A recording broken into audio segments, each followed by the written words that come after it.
Alerte coronavirus. Attention, attention, le coronavirus se transmet très facilement et fait des ravages. Pour l'éviter, le port du masque de protection est obligatoire en tout lieu. Dans l'administration publique ou privée, dans les réunions, les rencontres, dans les marchés, les magasins, les boutiques et lors des déplacements, le port du masque est obligatoire. Même dans les lieux privés, dès lors que l'on n'est pas seul, le masque doit être le fidèle compagnon. Mais attention, le port de masque de protection ne dispense nullement d'appliquer les autres mesures de prévention, notamment le lavage des mains à l'eau et au savon et l'observance de la distance de sécurité sanitaire d'au moins 1 mètre entre personnes. Enfin, s'abstenir de porter des gants en vue du lavage régulier des mains à l'eau et au savon ou de l'application de gel hydroalcoolique. Pour tout savoir sur l'épidémie du coronavirus au Bénin, rendez-vous sur le site web www.gouv.bj/coronavirus. Ceci est un message du gouvernement de la République du Bénin. Bonjour à tous, dans l'actualité, ce 13h, les services publics désormais dématérialisés au Bénin, la réforme impulsée par le gouvernement offre plusieurs avantages. La mise en œuvre de la réforme au ministère de la fonction publique a intéressé Lénaïque Agbazao. Vous suivrez son reportage. Jacob Desvarieux, de passage au Bénin, quelques jours de vacances pour le cofondateur du groupe Kassav. Il redécouvre le pays qu'il a traversé par le passé. Vous l'entendrez.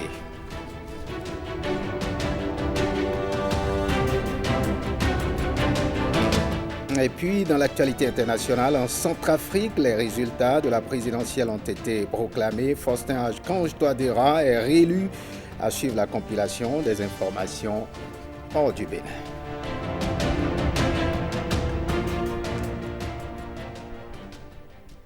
Voilà pour le sommet. Bienvenue si vous nous rejoignez. La dématérialisation des services publics, une réforme impulsée par le gouvernement et qui présente des avantages de la délivrance en ligne des actes administratifs à la simplification de la procédure des changements qui s'opère donc pour une nouvelle dynamique au sein de l'administration béninoise et du ministère de la fonction publique notamment.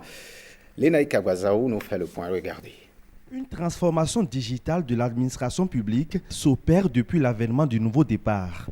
Une véritable révolution numérique qui se traduit par la dématérialisation des processus et services. Aujourd'hui, tout fonctionnaire de l'État, de sa position géographique à l'intérieur du pays ou à l'étranger, peut disposer de son acte administratif. Mais il n'a plus une demande à faire ni à sa structure utilisatrice, ni au ministère de la fonction publique pour disposer de son acte administratif. Dès que la période arrive, automatiquement le système mis en place déclenche la sélection de l'ensemble de tous ceux qui ont droit à un avancement, procède à l'édition des actes pour peu que ceux-là n'ont pas de problème administratif lié à une sanction éventuelle, et l'acte est édité et fait son circuit normal dans toute l'administration sur la chaîne de traitement des actes administratifs. Et dès que l'acte paraît, c'est mis à disposition sur le système, la plateforme, et l'intéressé peut disposer de ça. Une innovation majeure qui va avec un ensemble de réformes liées au recrutement dans la fonction publique, à la gestion de la carrière, à la gestion de la retraite et aux archives de l'État. Vous n'êtes pas sans savoir qu'il y avait chaque fois des polémiques au lendemain des résultats des concours. Mais depuis 2016, je crois que l'accalmie est retrouvée et chaque concours est accepté de tous les citoyens, il n'y a plus de contestation. Ça, c'est par rapport au concours. Ce qui a permis d'obtenir ces résultats, c'était de l'informatisation à chaque étape critique qui participe à la clarification de certaines choses. Lorsque nous prenons la gestion de la carrière, notre administration était souvent qualifiée d'administration paperassière et procédurale. Qu'est-ce que nous avons fait? Il y a eu également l'optimisation de tous les processus pour participer à la réduction des délais de traitement. Une fois cette optimisation opérée, il y a eu la dématérialisation de tous les types d'actes. L'autre chose que nous pouvons aborder en matière de réforme ou d'innovation, c'est la numérisation systématique de tous ces types d'actes que nous prenons aujourd'hui. L'autre réforme, c'est la mise en place de plateformes d'échange avec les usagers clients de l'administration. Autrefois, nous les appelons usagers, mais aujourd'hui, ils sont devenus des clients partenaires, puisque l'administration existe parce que les usagers existent. La plateforme qui est mise en place permet à chaque usager lambda, quelle que soit sa situation géographique, même s'il est en mission à l'extérieur, il a la possibilité de consulter cette plateforme pour télécharger son acte, pour également télécharger la fiche de paie qui consacre l'avantage financier qui lui est accordé à partir de cet acte. Et également, à partir de cette plateforme, vous pouvez suivre si votre dossier a déjà quitté la fonction publique via l'interconnexion pour être pris en charge au niveau du ministère des Finances. Outre la possibilité qui est offerte aux usagers clients de notre administration publique de consulter aisément en ligne et sans grand frais les actes de carrière et aussi de les télécharger, notre administration réussit à jouer un rôle important dans le cadre de la remise des carnets de pension à bonne date aux admissibles à la retraite. L'initiative est fortement saluée par les travailleurs admis à faire valoir leur droit à la retraite, désormais dispensés des formalités administratives protocolaires. C'est une initiative que je trouve très louable parce que ce n'est pas normal que, après avoir travaillé pendant 30 ans, que vous finissiez, que maintenant, c'est en ce moment-là, au moment où vous avez le plus besoin des moyens pour pouvoir subvenir à vos besoins, que ce soit à ce moment-là que vous êtes sevré et qu'on vous oblige à faire des courses, aller suivre des dossiers, tout ça. Si ça peut continuer comme ça serait très bon. Ça aura un impact aussi sur tous les retraités béninois. Autant d'avancées notées dans le fonctionnement de l'administration et qui garantissent la célérité dans le traitement des dossiers. Le système mis en place présente plusieurs avantages. Au total, nous pouvons dire que nous avons réussi à numériser 86 147 actes de carrière et pièces individuelles, progressivement mises en ligne au profit des usagers clients de notre administration, consultables par eux, quelle que soit leur position géographique. Et c'est là un aspect important de l'avantage de cette action de réforme. En matière d'avantages par rapport à ces différentes réformes, je vais d'abord parler du développement de l'économie numérique. Ça réduit le coût de gestion de l'administration.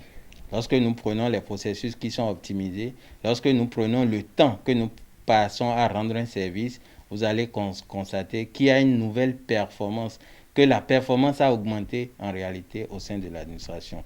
Aussi, nous pouvons parler de la réduction de la corruption dans les contacts administratifs dès lors que les contacts physiques sont réduits au profit des consultations en ligne par nos usagers clients. Enfin, nous pourrions aussi parler de la réduction de la masse de papier utilisé précédemment dans nos différentes structures. Parce que, pour me faire plus clair, il arrivait que les usagers clients arrivent dans nos différentes structures en sollicitant de notre part des copies de leurs actes. Au jour d'aujourd'hui, je vous assure, et des témoignages que nous recevons également, il y a peu d'agents qui viennent sous prétexte qu'ils sont à la recherche de leur acte de carrière. Les réformes relatives à la transformation numérique de l'administration ont eu de forts impacts sociaux. Le gain de temps et la disparition des tracasseries administratives sont désormais pour les usagers clients un acquis et une prouesse à mettre à l'actif de la gouvernance Talon.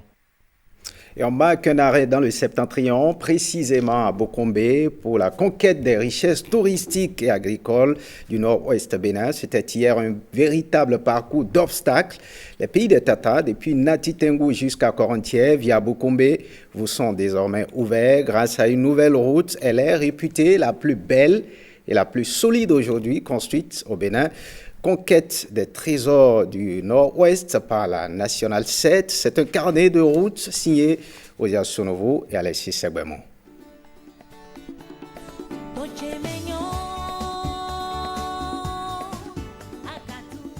Nord-Ouest Bénin, 500 km de Cotonou. Décor de cartes postales étiré par les fantaisies de la nature sur une soixantaine de kilomètres entre Natitengu, Bukumbe et Korontière, frontière Togo.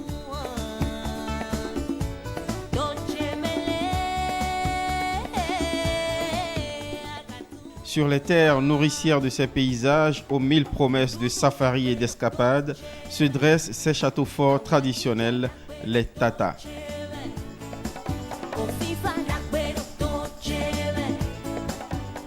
Classé patrimoine mondial, halte obligée parmi les incontournables de l'offre touristique Bénin. Faute d'accès facile, ces trésors naturels étaient peu courus, sauf pour quelques passionnés d'aventure, jusqu'à la construction en 2018 de cette route moderne de 60 km incrustée sur cet itinéraire de rêve.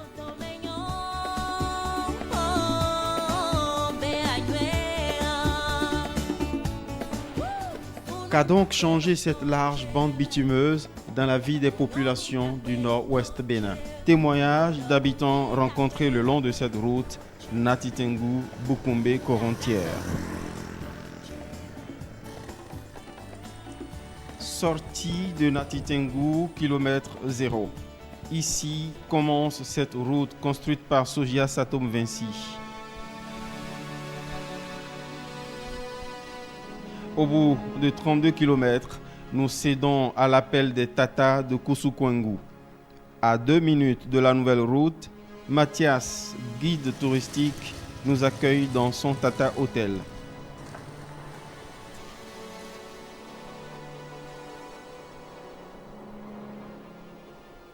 Donc c'est la chambre du chef de famille. Donc c'est ça qui reste au-dessus de l'entrée principale. La seconde chambre qu'on a ici, c'est la chambre de la maman.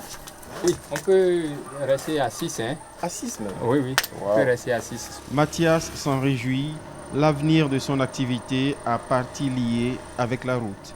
Je pense qu'avec cette route, on aura beaucoup de visiteurs qui vont venir. Et la semaine passée, j'ai eu à héberger des gens. J'ai hébergé une fois 5 et une fois 4.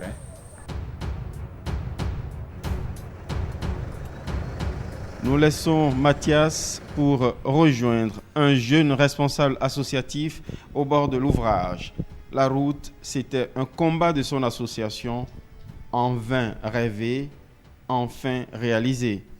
Quand je prends le plan social, de par le passé, vous voyez, nous n'avons pas assez d'infrastructures hospitalières. Vous êtes forcément obligé, on vous réfère, soit à Natitengu ou à Tangeta. Le malade, soit il est arrivé là-bas avec, au meilleur des cas, un état de santé très dégradé, ou au pire des cas, ce n'est qu'un cadavre que vous allez retrouver. Mais aujourd'hui, l'ambulance peut faire plusieurs tours, parce que la route est très bonne. Cette route, il a fallu des travaux titanesques au cœur de la roche de Koussoukwengu pour la construire. L'ingénieur qui en a contrôlé la réalisation nous rejoint, des souvenirs d'exploits de chantier à partager.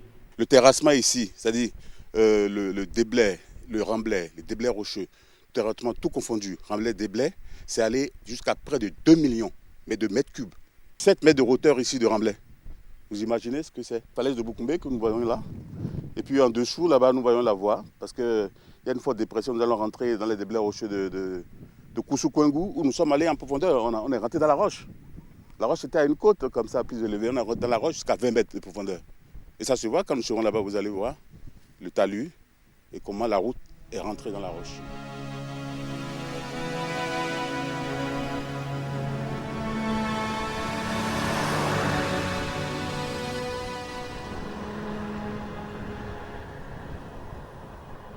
Nous avons souvent l'habitude de faire une fondation en latérite, traitée au ciment. La latérite finie aujourd'hui, mais nous n'en avons pas trop. Alors, nous avons encore de la roche, nous avons encore de ces matériaux qui existent.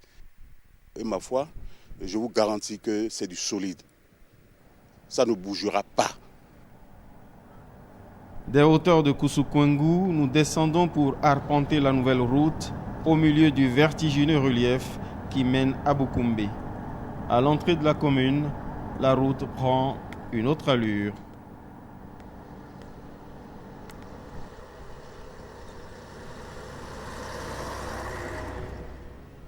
Deux autorités locales nous donnent rendez-vous au pied de ce qui fait leur fierté.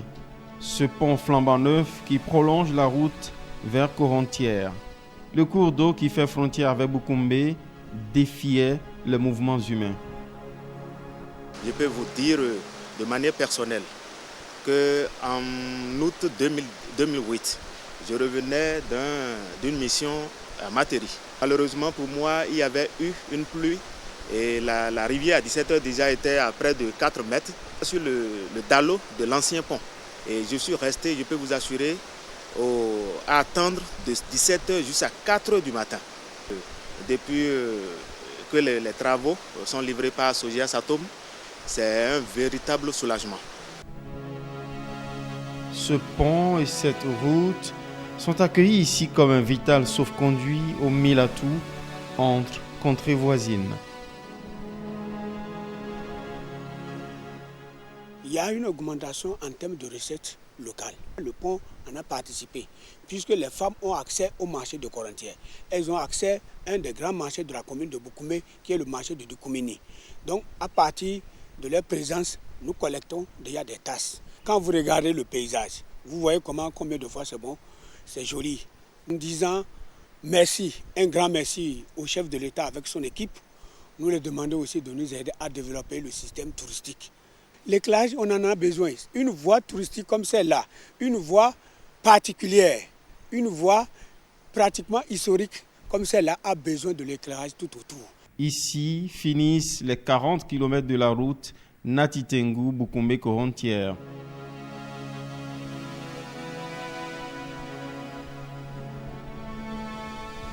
Pour mieux capter l'intérêt économique de cette route, nous allons plus loin sur un marché frontalier avec le Togo.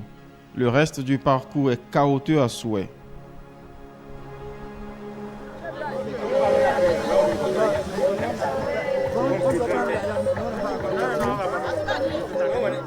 Un jeune négociant agricole témoigne du potentiel des terroirs environnants avec un plaidoyer derrière.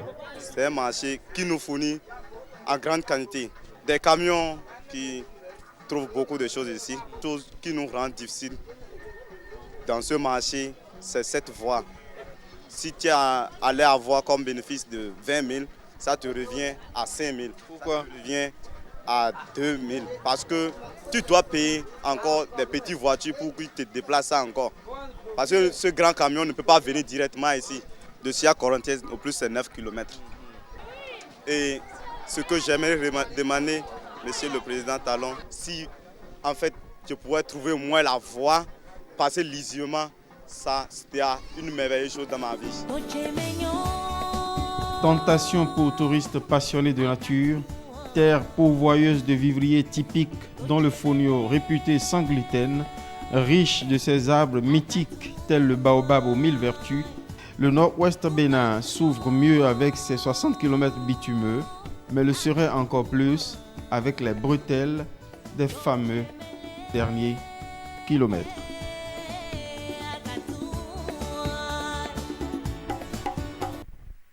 Autre information dans ce 13h, les associations et organisations non gouvernementales membres de la gouvernance globale pour la terre et l'eau étaient en atelier à Boycon le 30 novembre au 1er décembre 2020. Elles y ont élaboré un plaidoyer destiné aux institutions nationales et sous-régionales en vue de favoriser l'accès des femmes et des jeunes à la terre. Ghislain Poguet et Yves Agodokwasi.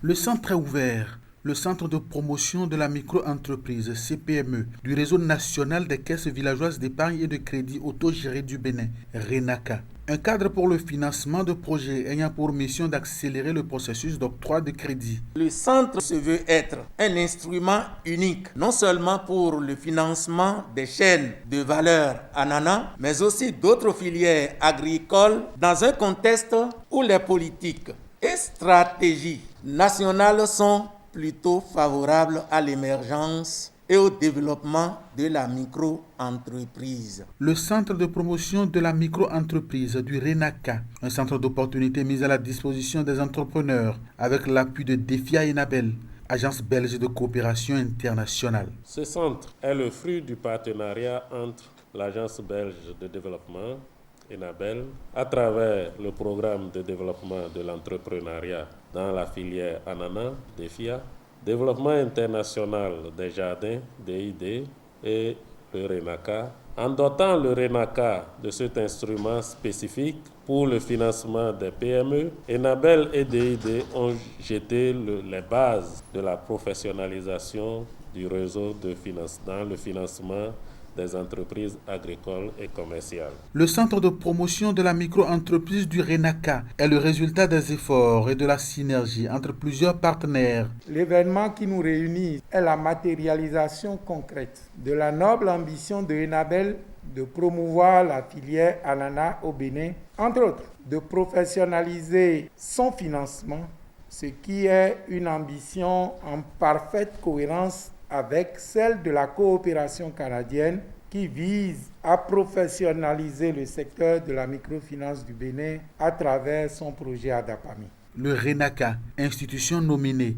pour être distinguée par le prix européen de la microfinance. Le RENACA met beaucoup d'espoir dans son centre de promotion de la micro-entreprise nouvellement inauguré pour monter en efficacité, en efficience, en performance et en puissance. Ça va nous permettre donc d'augmenter le portefeuille agricole et commercial donc, du RENACA. Ça va aider à améliorer le dispositif de financement de l'agriculture et donc de la chaîne de valeur ananas. Ça va améliorer la qualité de l'instruction et la célérité. Ça va contribuer forcément à améliorer les ratios de qualité de portefeuille. Avec ses 33 points de service et ce nouveau centre d'expertise, le RENACA apporte sa contribution à la professionnalisation du secteur de la microfinance et pourra réaliser son ambition de satisfaire ses clients encore plus rapidement et plus efficacement.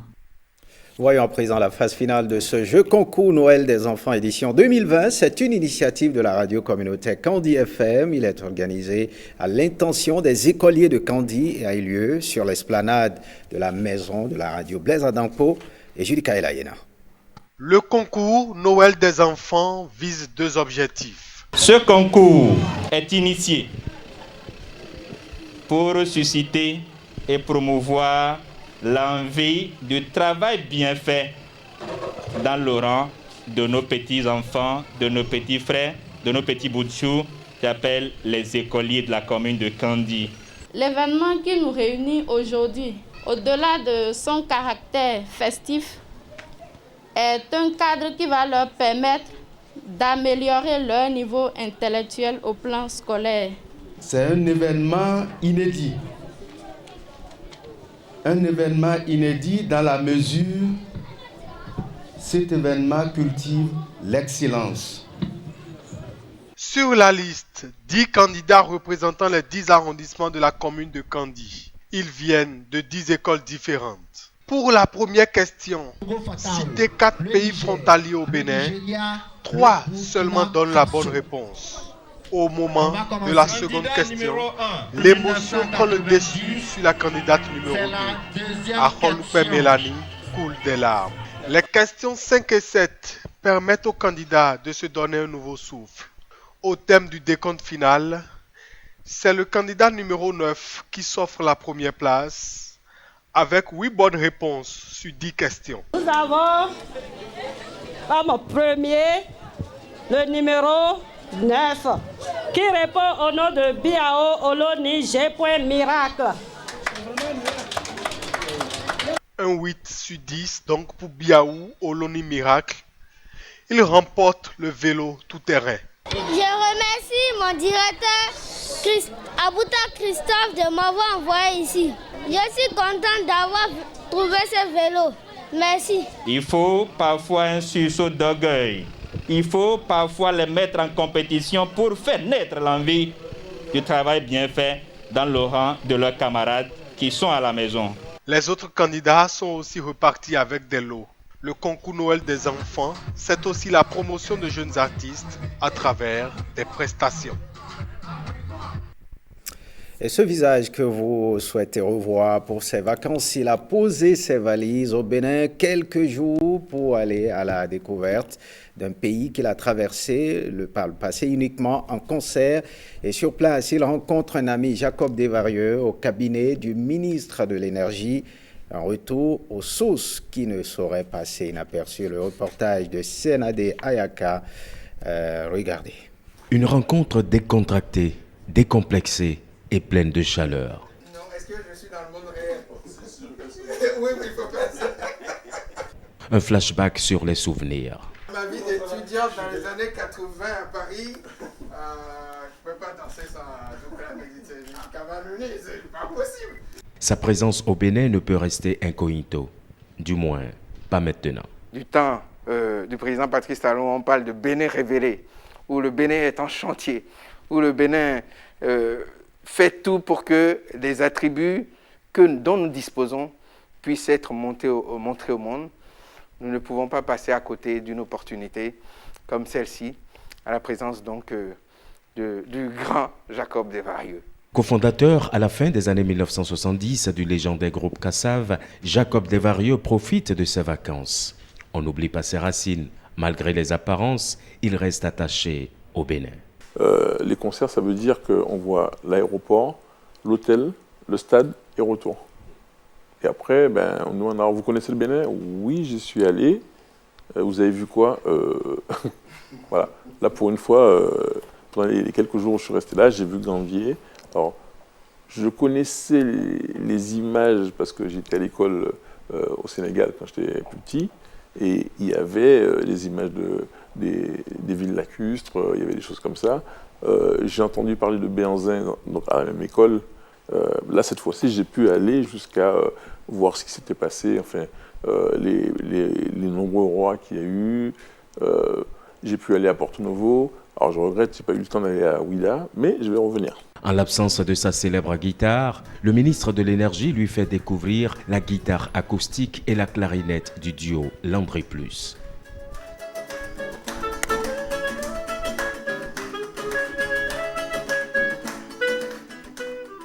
Un tempo chaloupé. Jacob Desvarieux, jadis un requin de studio, à l'oreille fine, est plutôt admiratif.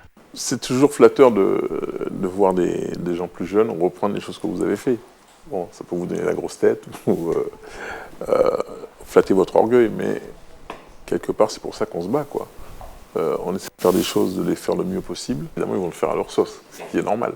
Véritable étalon du zouk qu'il a popularisé dans le monde entier, Jacob est comme un ambassadeur culturel du Bénin. Il a vu, il a senti, il a certainement touché et il en déduira ce qu'il faudra. Il s'appelle, mais oui, effectivement, dans l'entrée, il y a... Il dit porter le Bénin dans un coin de son cœur. Il repart et promet revenir se ressourcer. Tout créole qu'il est, l'oblige à se confronter à toutes les cultures et à les accepter sans se perdre.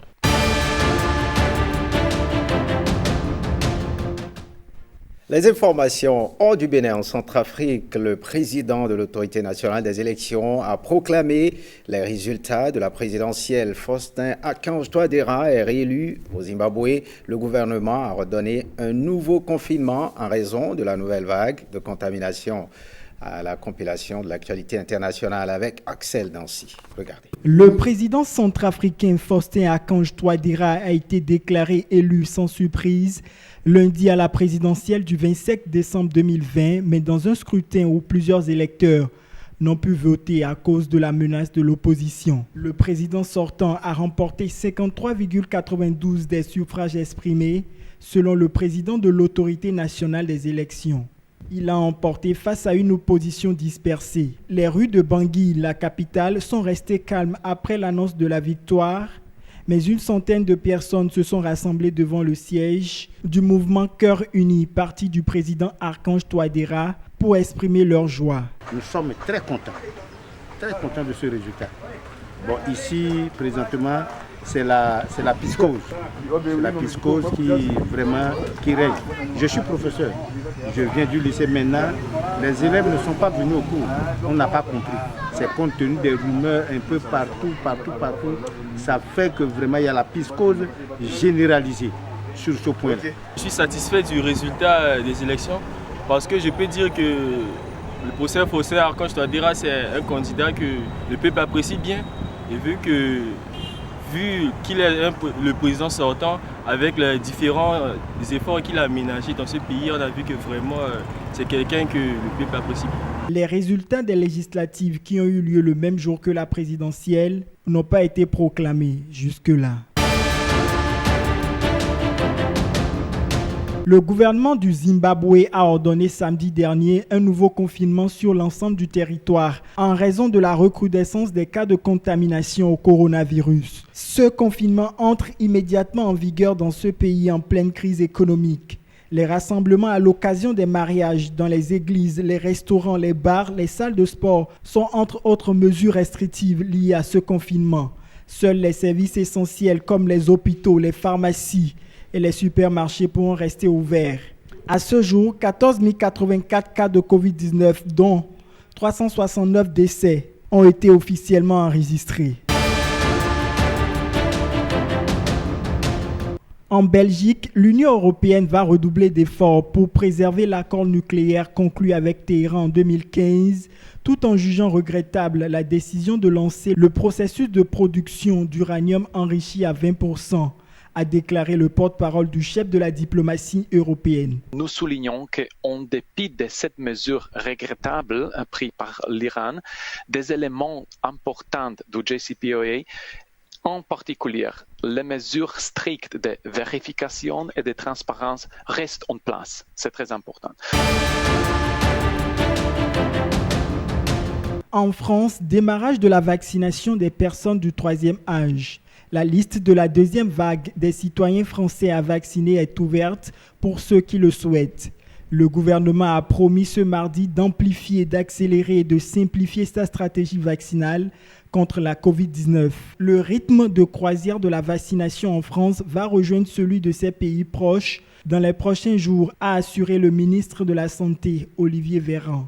5 millions de personnes, alors ça prendra du temps, non pas dans l'organisation, mais pour pouvoir avoir suffisamment de doses pour répondre à toutes les demandes. Ce sera progressif, cela prendra plusieurs semaines, plusieurs mois peut-être, mais nous voulons donner de la visibilité et de la lisibilité à toutes ces personnes qui nous disent « mais moi j'ai envie d'être vacciné, j'ai 80 ans, je me sens fragile, quand est-ce que je pourrai ?» Faites ce journal. Merci de l'avoir suivi. Retrouvez l'actualité tout à l'heure à 16h30. Bonne suite des programmes sur l'ORTB. Passez en vous.